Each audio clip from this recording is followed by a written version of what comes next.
son will be here in the Oval Office in the White House, standing beside the President of the United States. Thank you. And my mother, too. Not just your mother.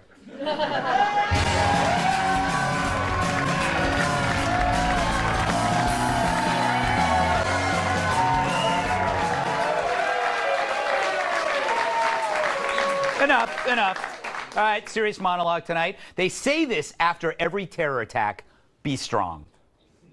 This was an act of terror, and a particularly cowardly act of terror. This action was intended to break our spirit. But we also know New Yorkers are strong, New Yorkers are resilient. Oh, he makes me sick. Those are strong words, but always after the fact. Then they tell us, as always, to keep an eye out. 8.5 million New Yorkers, several million other tourists. That's a lot of eyes and ears in our city. If you see something, say something. There it is.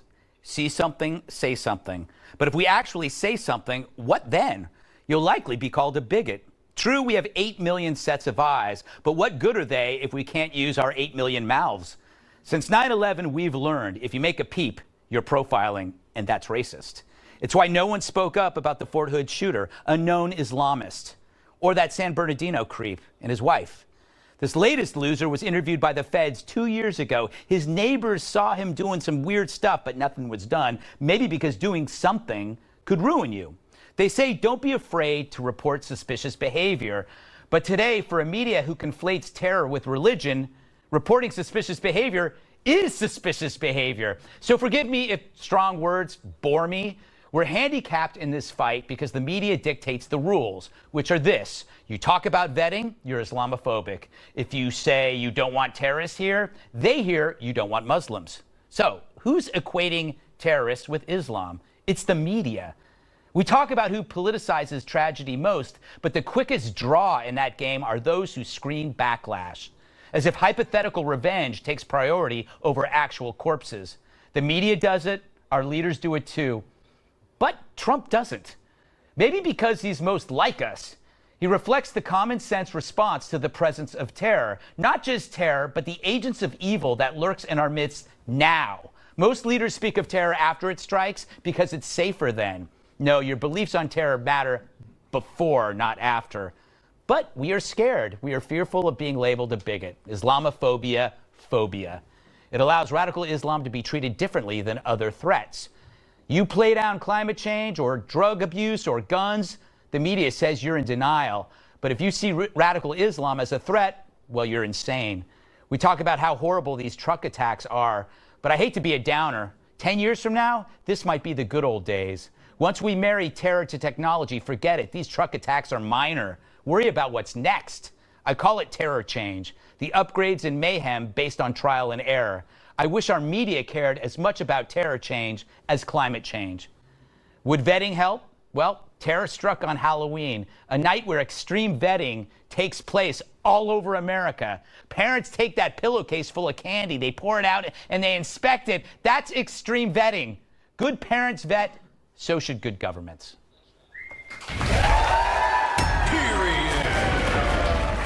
All right, let's welcome tonight's guest. He's the mind behind the comic with a mind that is cosmic. His book, Win Bigly, just came out this week. It's a smash! Creator of the Dilbert comic strip, Scott Adams.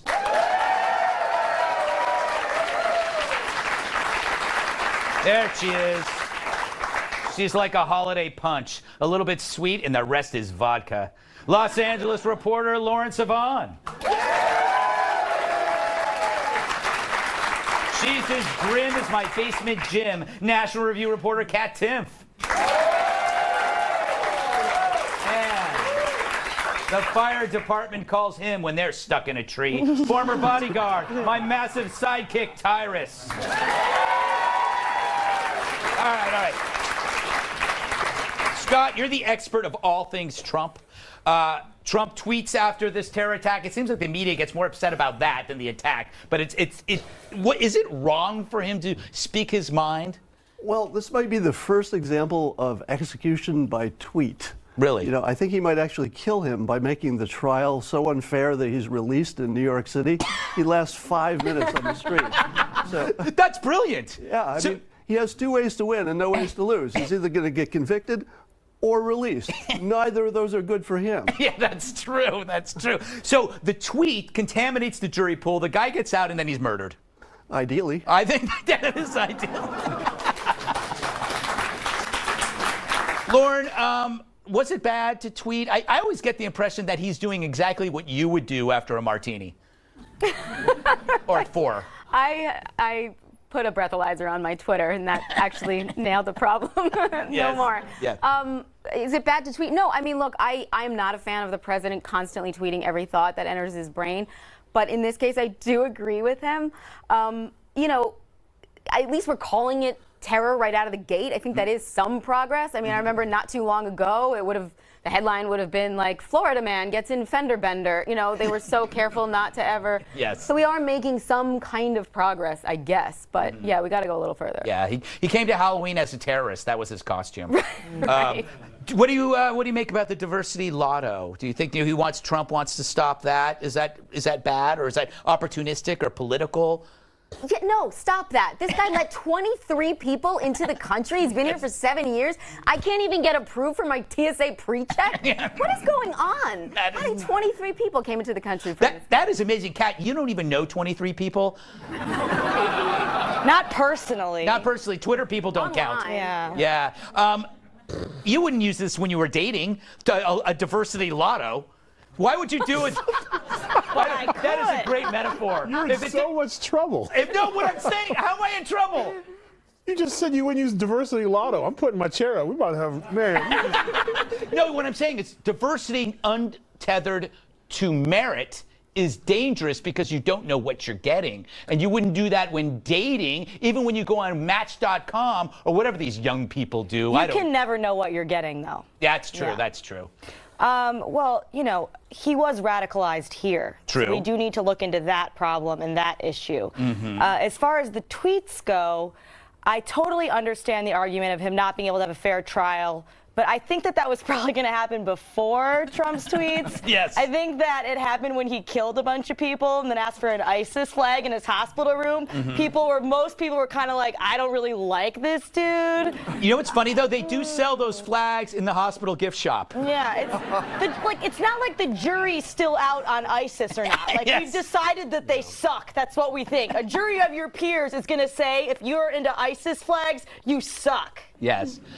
Tyrus, do you think people are afraid? Like, my point of my monologue is the see something, say something is easy to say, but impossible to follow through on. I've been there when I think I've seen something and I go, but if I say something, I'll be seen as the bad guy. Right. Like when I see you, Tyrus, I'm going, but I never say anything. I never say anything. Did you guys say when I walked in?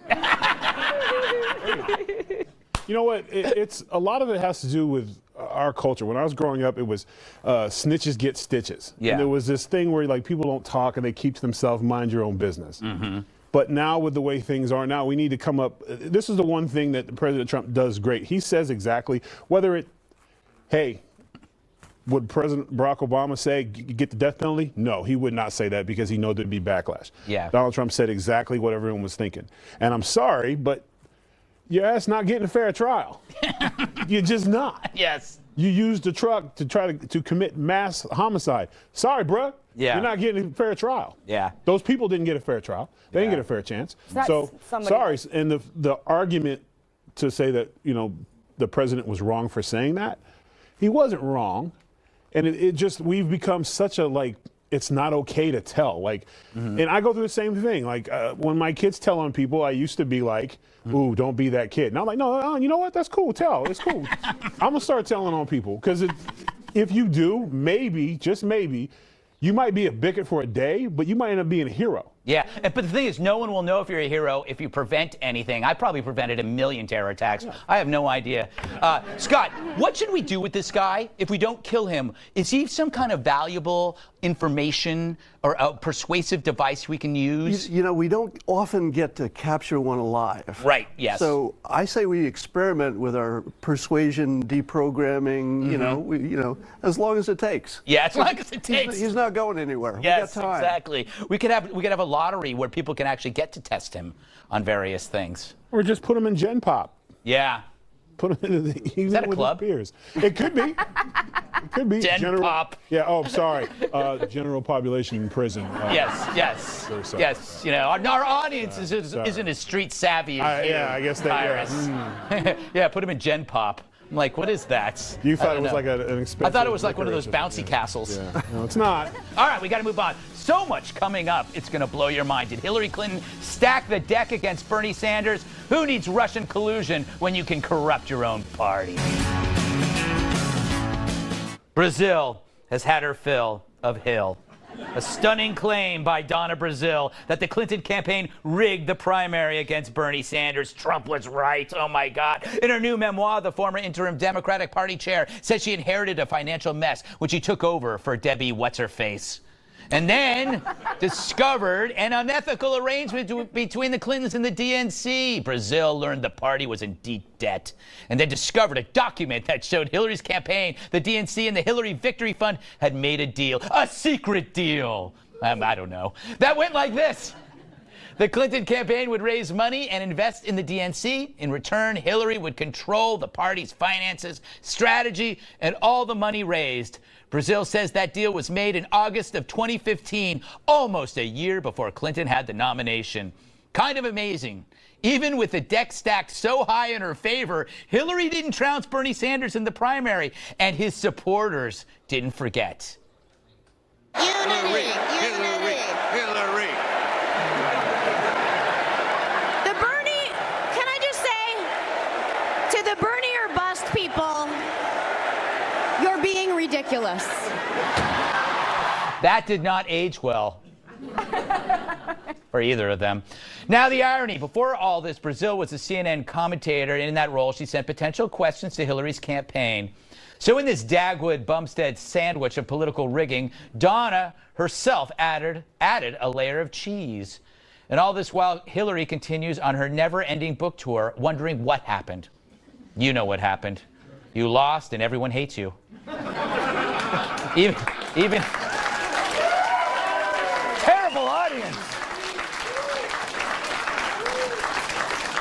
including household pets. Hey, Buster, I got treats from the presidential candidates. Yeah. This one's from Trump.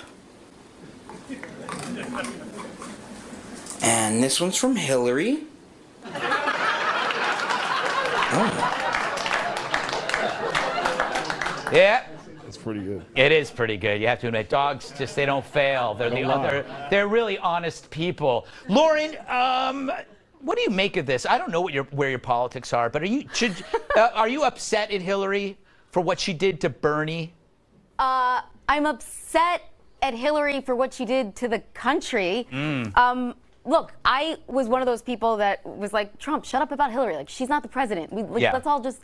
But this makes me furious because for the Democrats constantly complaining, like, there's Russian collusion and every American should be furious about this because they're, messing around with our democratic system. And then you have the DNC messing around with our democratic system. Yeah. You should be just as outraged as they were. And by the way, how could this not be? This is so much worse than anyone even thought it was. Yeah. She came into the DNC, which was a mess, apparently, Right. completely broke, and is paying all their finances. She's like, don't worry, I'm going to figure this out. I'm going to start paying off all your debt. I'm going to also change around some staff positions. Yeah. It's like one of the contestants on The Bachelor deciding who he gets to date and paying for all the home trips. You know what she is? She's like Kevin Leary in Shark Tank that comes in and says, I'll take 50% of your company and 25 cents in perpetuity. Nobody watches Shark Tank. No. All right. I just learned that now, that nobody understood my metaphor. thought mine was I should have better. just called him a predatory lender like Jesse did earlier. All right.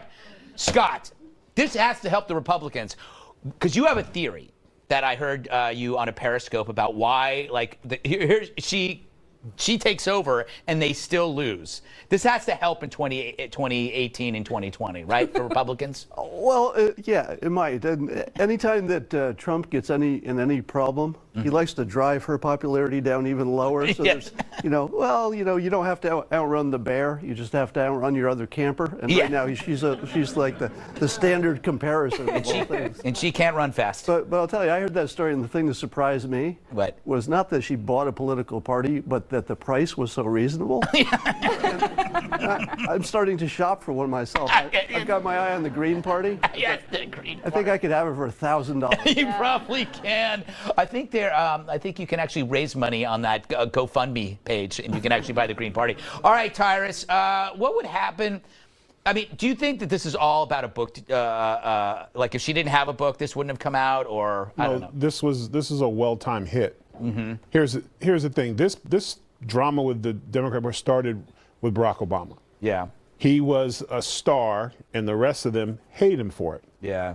And when he left the party, when he became less political for them, they stopped making money. The DNC had nothing. So you're going to go to somebody like Hillary Clinton, to the Clinton family, the Clinton empire, and ask them, they're going to step in, we're going to pay for everything. We all know how that works when you say, yeah, I'll take care of it, Johnny. I'll take your rent. I'll do this. By the way, I'll be in your house too. And my nephew is going to stay here with you. You know what I'm saying? Like, you take over. They took over. The thing is, like, Hillary has not gone away. No. And not only has she not gone away, she started to gain momentum with this feud with Trump. It was getting a base starting behind her. That was getting people behind her. I think this was a hit. Like, we can't have her here anymore. Yes. The people need to know. Yes. She is just as crooked as the accusations that she's making towards Trump and his party. She's the same exact person. Donna Brazile pulled But we have Tanya proof. Harding on Nancy Kerrigan. Yeah.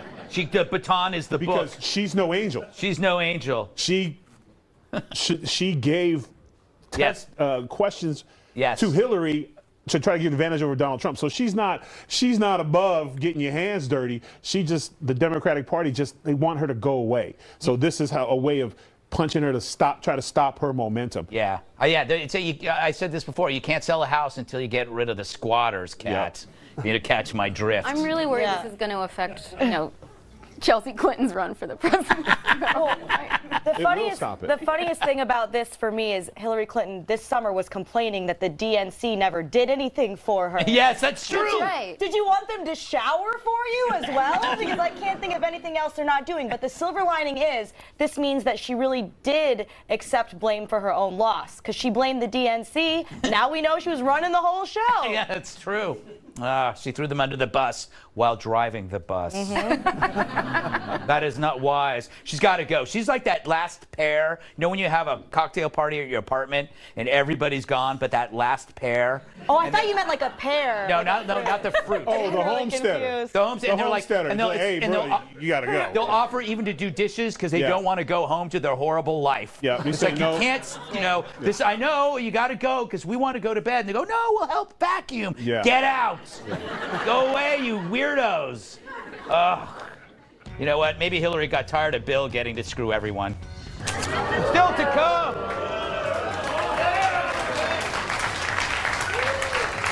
Manafort is off to court for wads of cash he didn't report. I really am the Dr. Seuss of Fox News. Paul Manafort, former Trump campaign chair, and Larry Mondello look alike. Come on. Don't you see it? You see it, don't you? I see it. Anyway, he was indicted after it was alleged that he laundered money made from political dealings in Eastern Europe. This leads to two preliminary hot takes. One, there is no collusion. Two, there is no collusion yet. Yippee. Still, even though there wasn't a smoking gun revealed, some on the left are adding this nothing pierogi to their all-you-can-eat buffet of reasons to impeach the president, like this ad. He's brought us to the brink of nuclear war, obstructed justice at the FBI, and in direct violation of the Constitution. He's taken money from foreign governments. It's why I'm funding this effort to raise our voices together and demand that elected officials take a stand on impeachment. This president is a clear and present danger, who's mentally unstable and armed with nuclear weapons, and they do nothing. Oh, man. Oh. He was listing all the good points. Meanwhile, That gathering that we told you about last week to commemorate the anniversary of the election of Donald Trump, it's called Scream Helplessly at the Sky on the anniversary of the election. That is happening this week. We got video of participants preparing for the event.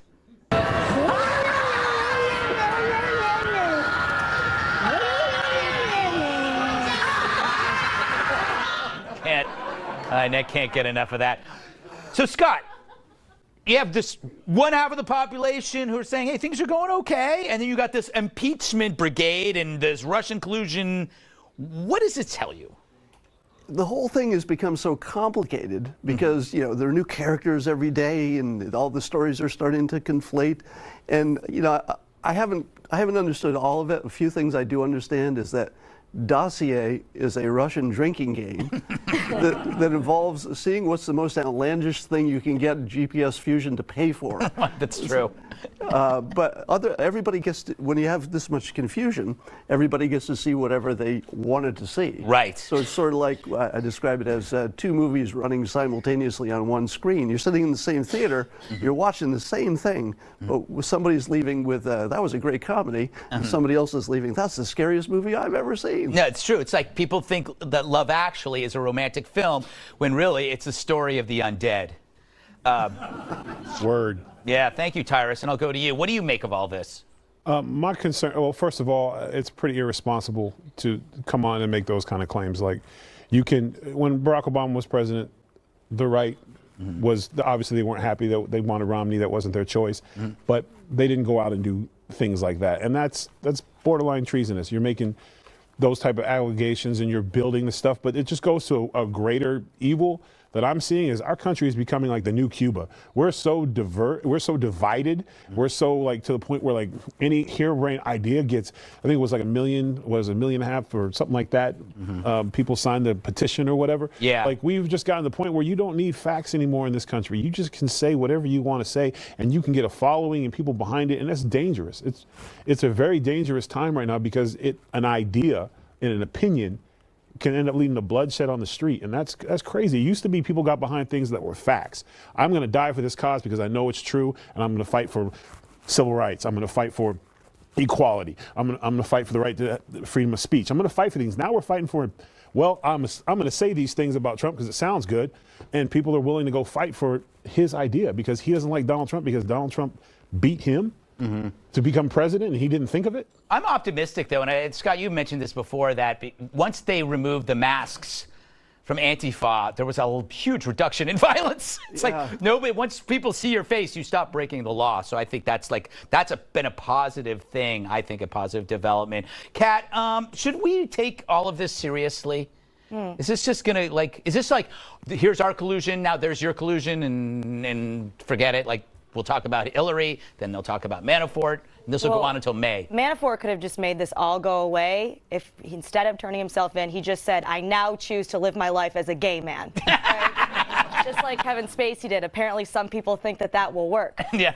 You know, this isn't a small thing. This isn't nothing. It could, if Manafort was involved in something that was Russia collusion-y, they're going to squeeze him and try to get that out of him. And then there's the two other people. So we're just going to have to wait and see. There you go. Wait and see. I love that as a talking point on a talk show. We'll just have to wait and see. I'm sorry. I'm not the FBI. I'm not the FBI. That's a responsible thing. Well, you're supposed to lie or make up something. I have a show to do. All right. Lauren, I feel like I'm in the first minute of Law and Order SUV, where I have no idea what's going on. There's a lot of SUV. No, I watch SUV. Murders only in It's where they sell used Chevy Blazers, and there's long. Oh yeah, I love that one. Yeah. That's it's so funny. Like you think it's a Chevy, and at the end it's the GMC. It's like exactly. crazy. I love that show. And Stabler is in the back, just looking blankly and thinking about something horrible in his past. And no one ever judges the car with the baby seat. They never bust the baby. Oh, it's a baby seat. So that car couldn't have been responsible. Oh man, but then we're in the right end, here. it is the one with the baby seat. It is the one with the baby seat, and it's a white architect. Yes. Who owned the car? It's always a white architect. Yes. I don't know why I just did rabbit ears, Lauren. Save me from my babbling. Okay, two things. Number one, the billionaire with the commercial about impeach Trump. Yeah. I am so jealous of all of his airtime. He is on every 30 seconds. If you're watching any of the news networks, he's on literally, you can see that commercial. Is it a commercial? I don't even know what it is. 3 times in one break. Yeah. It must be nice to be a billionaire and be able to buy that much airtime. Yeah, but he's still unhappy. Go ahead. I don't know. He's unhappy. He's sitting in somebody's living room. Clearly, the person doesn't want him in his living room. He's wearing a denim shirt. He looks like he belongs there. He's too close to the camera, and that's a little creepy. I'm going to cut you up now. Never been I'm going to cut you off because I have to go. That was creepy. That was creepy. I have to cut you off. I have a dream that on an ABC Sunday morning show this week, one of their hosts will interview that low-level policy advisor, but they'll do it live in Greece. So I want Stephanopoulos on Papadopoulos at the Acropolis, and I'll be on top of this. That was the worst joke I've ever written, but I was going to do it anyway. Still to come. Good for you, man. The worst ad ever. Even worse than that thing with the talking gecko. It's the worst film I've seen since I cleaned my bathroom tiles. I speak of a campaign ad attacking Republican candidate for Virginia Governor Ed Gillespie. It features a presumably white guy trying to mow down minority children with his truck. You know, something that would get a standing O at Con.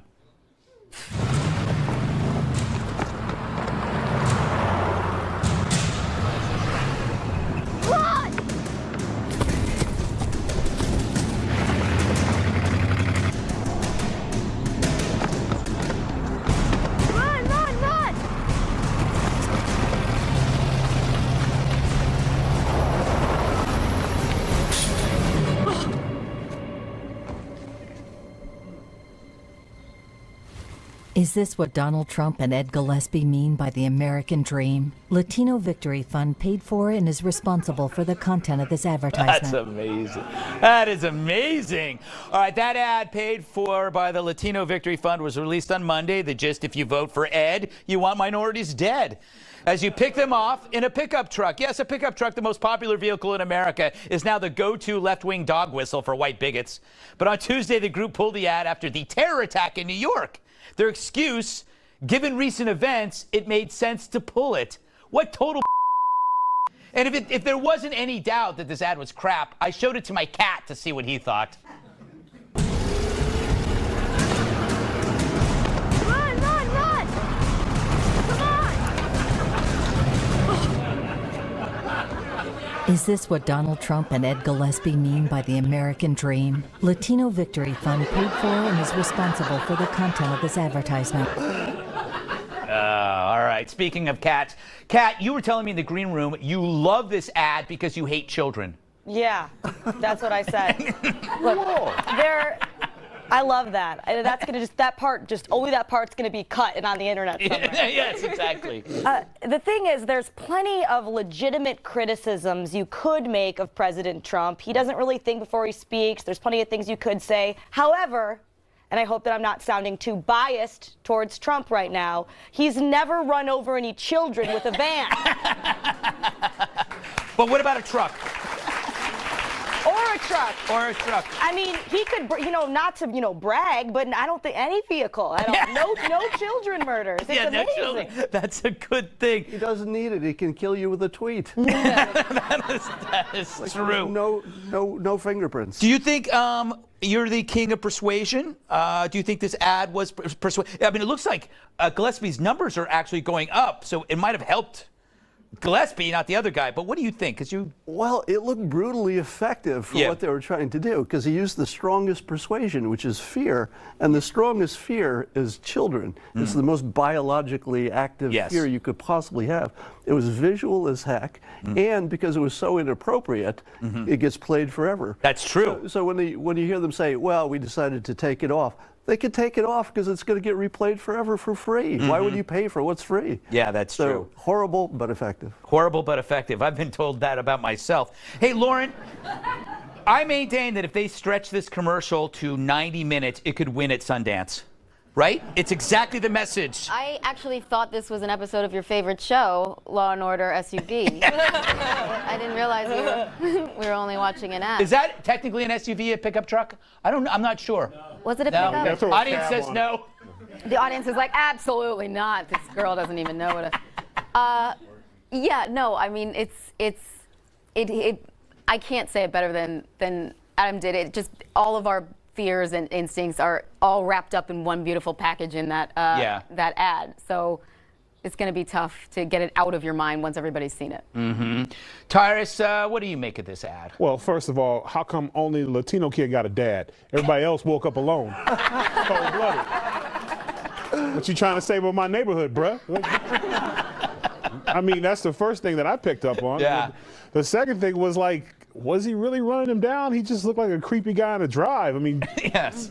I think the point of this, while they were driving, if maybe they would have hit something like maybe Gillespie was guilty of something like this, like he was in maybe one of his rallies, he was like, I promise a truck in every house for every one of my brothers in the other party to go get minorities. If he said something like that, then I'd be like, oh, wow, that's what he's trying to do. But they can't beat him on substance. They can't beat them with facts. So now they're fear-mongering, which goes all the way back to that was what the bad things, the Klan and other things back in the day that were drove by hate, they used fear. So now you're using fear. Exactly. So good luck with that. Scott, if it didn't work out with them, it's not going to work out for you. But fear can work. I mean, fear has worked in ads. You know, but the thing that gets me, and then we got to move on, the reason for pulling the ad, linking it to terror, is shameless and disgusting because they were pulling the ad anyway. They were pulling it because they were getting so much backlash. But then when the terror attack happened, they go, oh, in recent events, because they both involved trucks.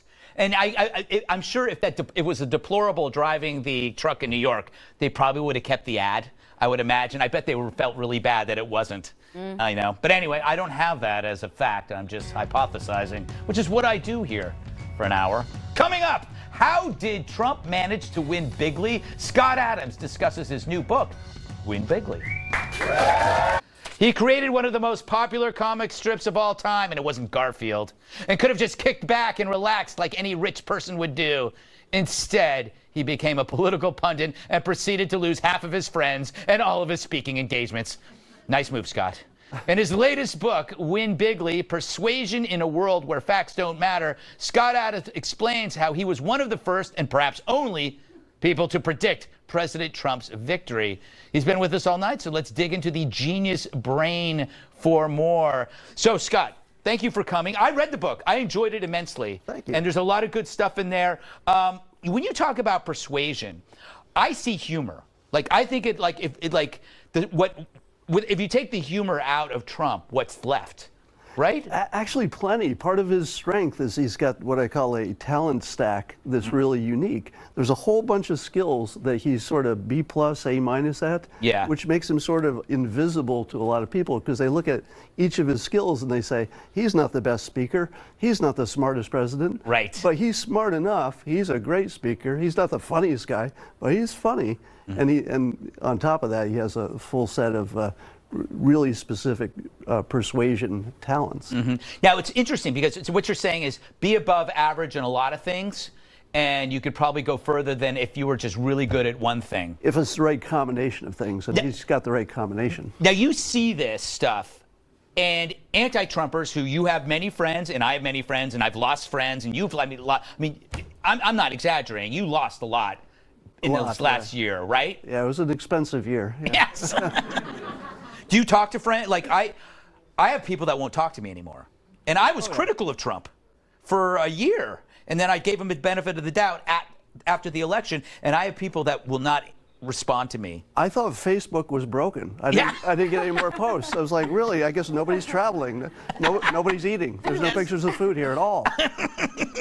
What happened to my family? You know, I think with a lot of anti-Trumpers, I think it has to do with a long-term emotional investment. If you put all your time and energy into something, then it's harder. It's like a home renovation. You can't. It's like it's not going well, but you can't get out now, right? Yeah, I think the trigger for this massive, mass hysteria was the fact that nobody thought he was going to win, or at least the people who were most upset, and it just changed their worldview. Everything they thought was wrong, and they had to reinterpret it.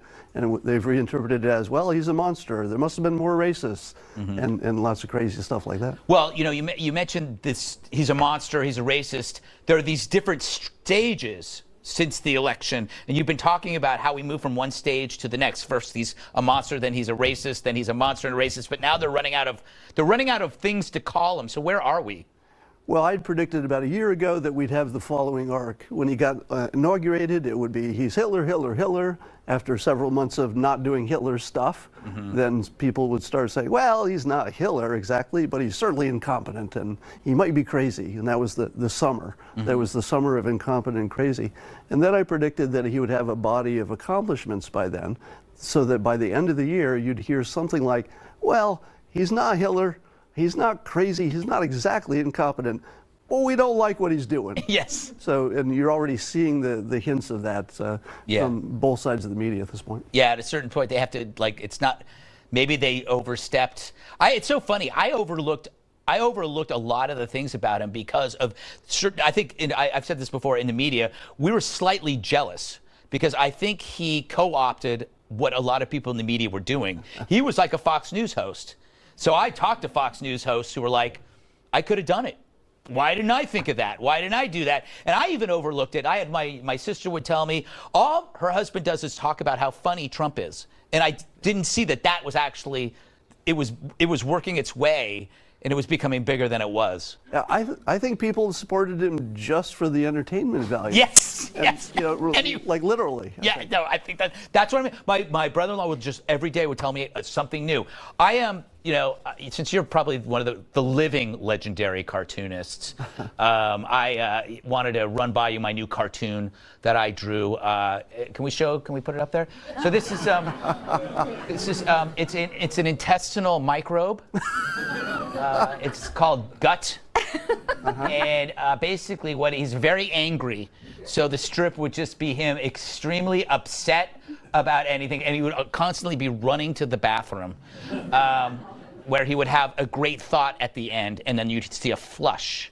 I don't see how it could miss. No, do you see it as a daily panel cartoon or just once a week? You got to run that twice a day. That's a twice a day. Yeah. Well, they say 2 movements a day. All right. This book, Win Bigly. You'll love it. I did. I enjoyed it. Every page. Coming up, the tech industry gets grilled on Capitol Hill. You won't believe what the senator from New Kansas said to a Facebook executive. Google testified on Capitol Hill about Russian efforts to influence the 2016 election. Several senators pushed Facebook's Colin Stretch to explain more about what the service can and can't do. It was somewhat interesting, but mostly boring. That is, until the senator from New Kansas took her turn. Then it got interesting. The committee yields 3 minutes to the senator from New Kansas. Okay, Colin Stretch from Facebook. Thank you for being here. How are you today? Thank you, question. No, I'm Kat. I'm asking the questions. Thank you, question. Is this guy jerking me around? Are you yanking my chain right now? That's likely the case. Yes, okay, I thought so. Well, I'll cut right to what everyone's thinking then. Has anyone ever told you you look like a hotter Dr. Drew? No, Senator. Not that I'm aware of. That's crazy.